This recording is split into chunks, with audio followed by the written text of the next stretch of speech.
Good evening, everyone. First of all, I'd like to thank everyone for joining me here today in the beautiful town of Madison. Today, we're going to be going over hurricane planning for our town of Madison, which we will cover different points that will serve of great knowledge to everyone. I hope you guys could share what you guys found in this presentation to different family members, different groups of our community, which essentially is going to help everyone. My name is Richard Dominguez, and welcome to my presentation.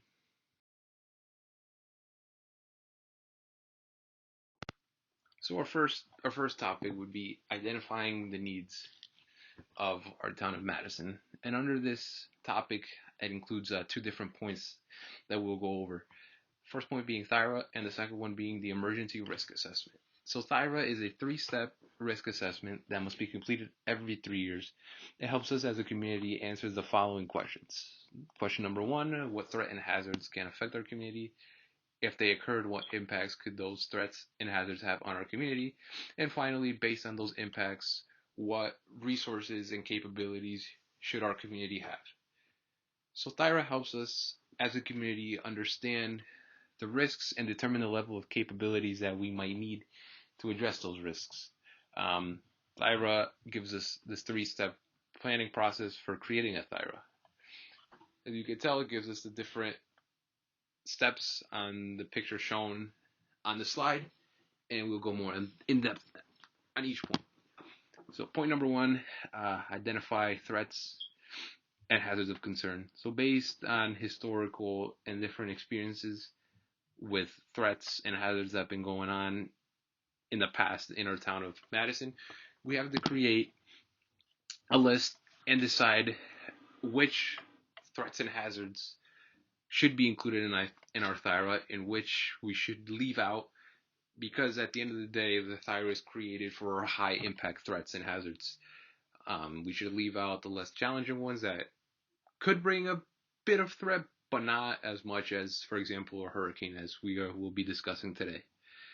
Our second point gives us give threats and hazards a little bit of definition context. So in this step we will describe the threats and hazards that we have identified in step one, show how they may affect our community and how they might create challenges in responding to it. We have to identify the impacts a threat or hazard may have on our community. Finally, establish capability targets. So using the impacts that we've discussed in step two, we have to determine and give them a level of capability that the community plans we have over time to manage these threats and hazards. And this includes examples like standardized language, create capability targets for each one of the core capabilities based on this desired level of capability by identifying impacts, objects, and timeframes metrics. So, for example, we're going to rescue 5,000 people within a day after impact, for example. We'll use that as an example. That's what THIRA wants us to use as the time metrics for an example, so you guys could get the gist of what I'm getting at.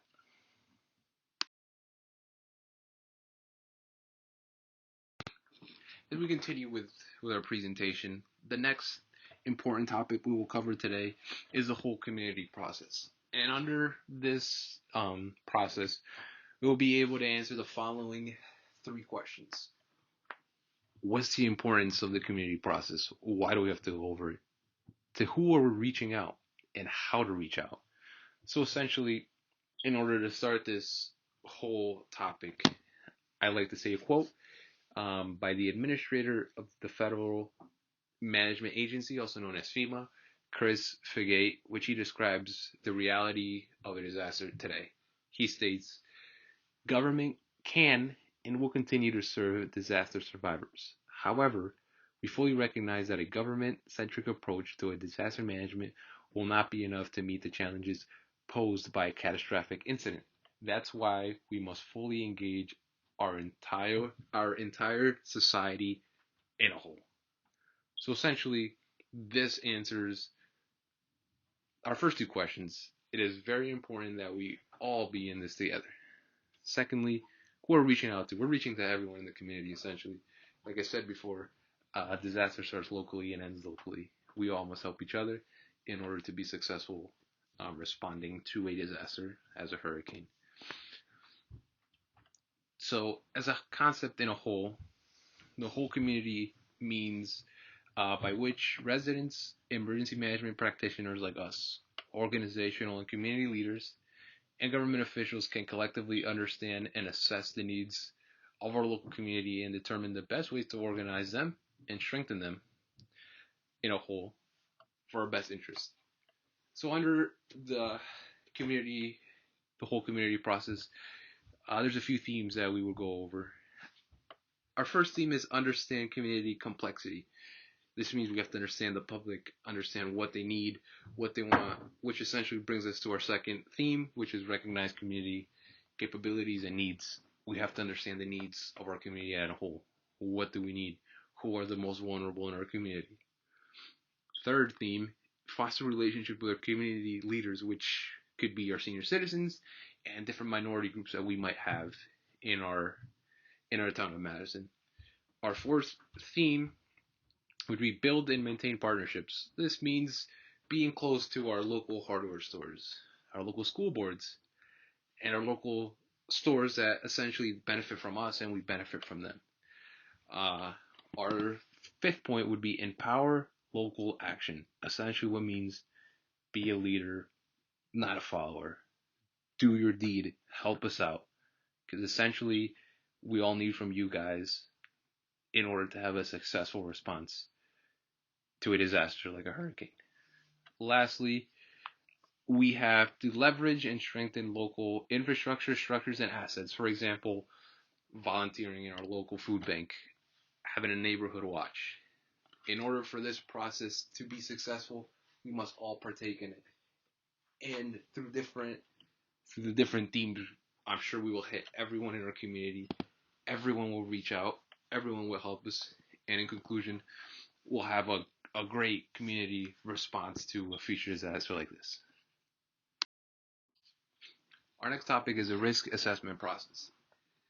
Risk management and the fundamentals of a risk management are essential when formulating a plan. Understanding and properly utilizing risk management in the planning process can help us as planners prioritize in the preparedness and mitigation phases. It could also help in the allocation of resources and find potential gaps in our capabilities. Essentially, how we intend to engage is to have meetings with our community where they can help us brainstorm various different hazards and how to categorize them. As we continue with our presentation, this next slide is hazards and threats identified. We have already identified our hazard as our hurricane, but what threats come with that? The first threat would be storm surge. Storm surge in large waves produced by hurricane pose the greatest threat to our lives and property along the coast here in Madison.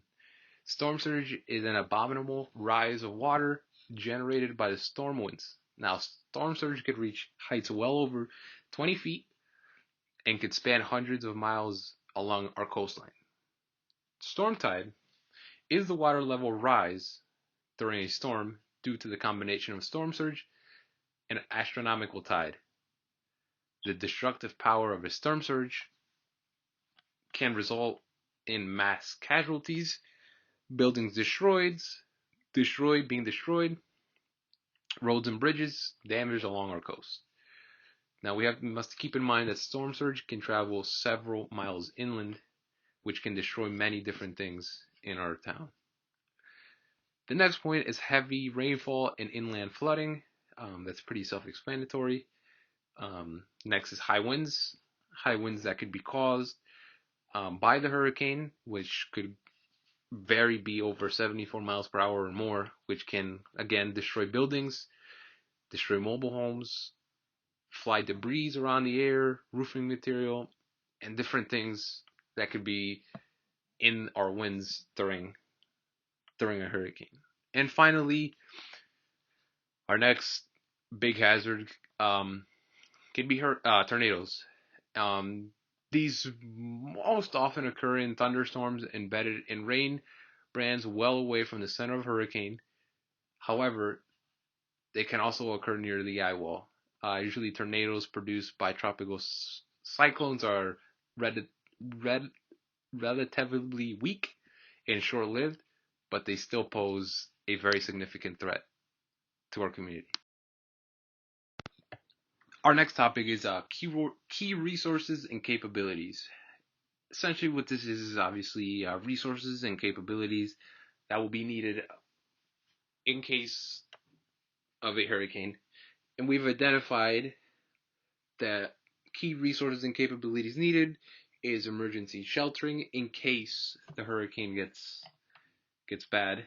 Um, in order for those shelters to run and and play a key role in our community, we're going to need people to staff it. We're going to need feeding to be provided for different citizens that, God forbid, end up in our emergency sheltering, as well as different medicines and medications that our town citizens might need. And obviously, we will need pet-friendly shelters because essentially pets are part of our family, and we have to protect them during these types of hazards. Our next topic today is budgetary concerns. And under this concerns, we have two different things that are included into this. Costs that come with our overall plan that we are talking about today and implementing the plan. Secondly, where will these costs occur? Now, for reasonable and obvious reasons, we can't give an exact cost of what this plan and implementing the plan will cost, but we could have an idea where most of our money and costs will go towards. So most costs will occur in hosting meetings for our different citizens in our community here in Madison. We will have to conduct surveys to get their viewpoints and different ideas they might have, as well as revision by the community, because after all, this is a living document that has to be revised every few years. As Tyra said, they have theirs revised and updated every 3 years. Same goes to this. And finally, different exercises that we will have to engage the community, which we will talk about in our next slide.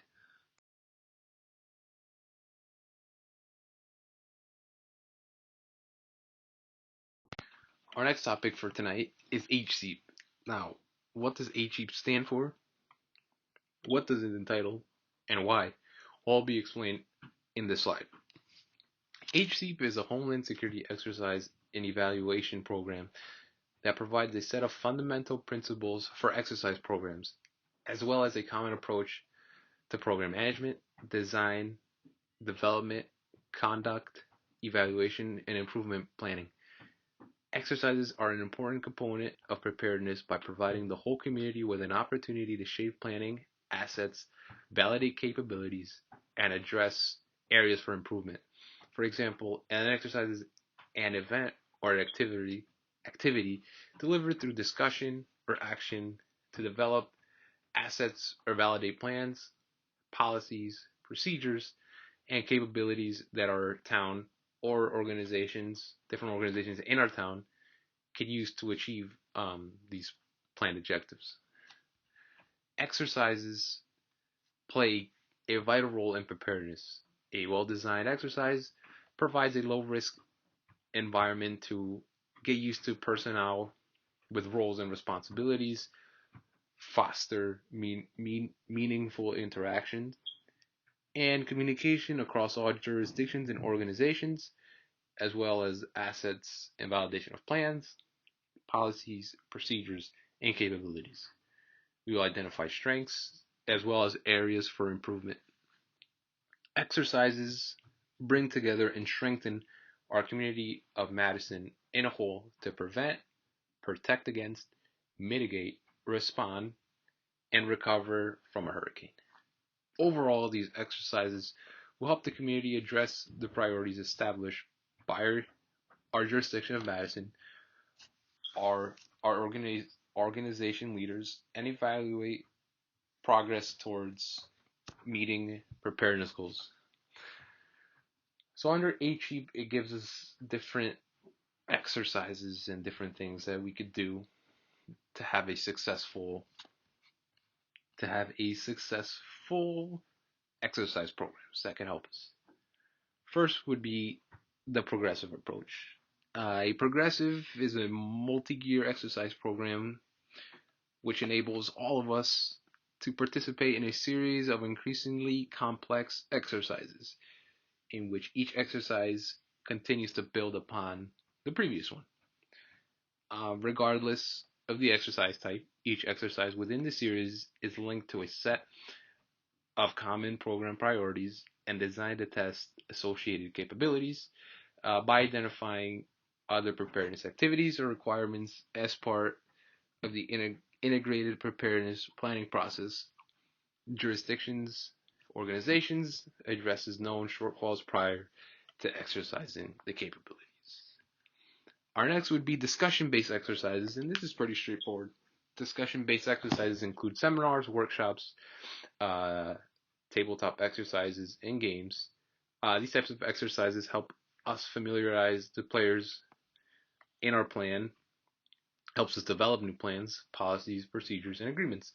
Discussion-based exercises focus on strategic, policy-oriented issues, and facilitators or presenters led the discussion, keeping all participants moving towards meeting the exercise objectives.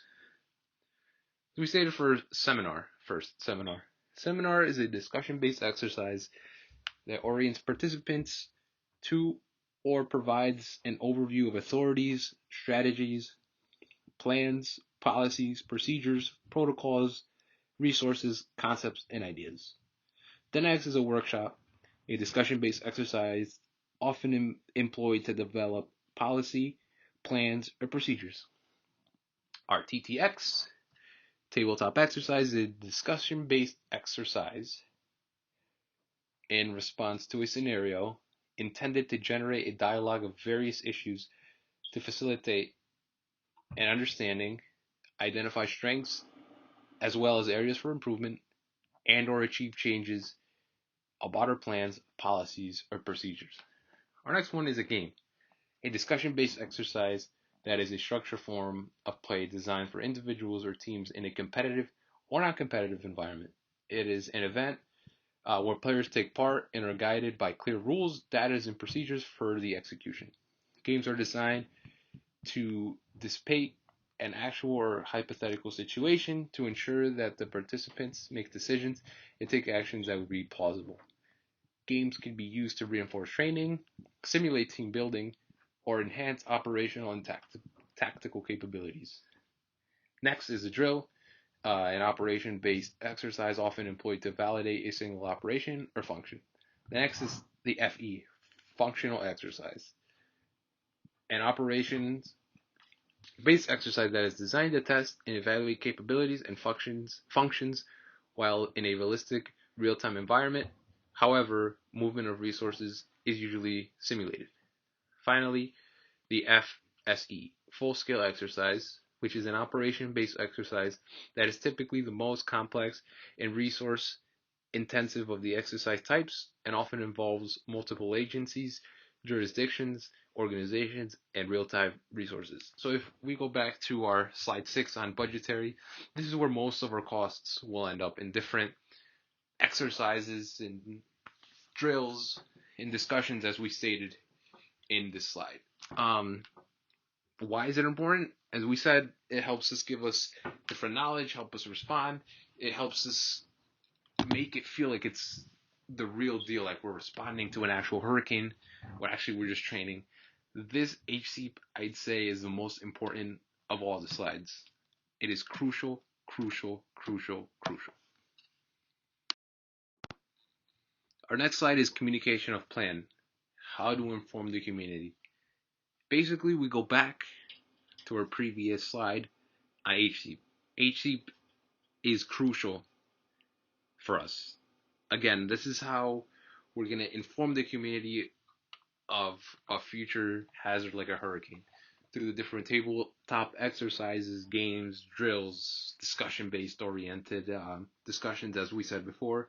This is going to help us inform the community, get the community engaged, and help us out essentially when responding to a hurricane. As we gear towards the end of our presentation today, our second to last slide is planned maintenance. Now, planned maintenance, we have to understand that things change, things evaluate, constant change, constant change, constant change. Our plan essentially is a living document that must be updated, that must be changed, and it all depends on the different changes that occur in our town. Different houses being built, different structures being built, bridges, beaches. This plan is not just a one plan thing where we're going to use this plan for the next 100 years. No, nope. We have to continue to change it, update it, and with the help of you guys, this is going to help us keep it updated, give it maintenance, and at the end of the day, have this plan ready for when our hazard strikes. Finally, I'd like to thank everyone in attendance today. Thank you for coming by. Thank you for listening to my presentation today. Any questions, I will be glad to respond to them after the presentation. Everything that we went today is under the FEMA website. I will give out the links, different documents, so you guys could look at them, talk about them, hand them out to your different friends. And thank you for attending today. Thank you.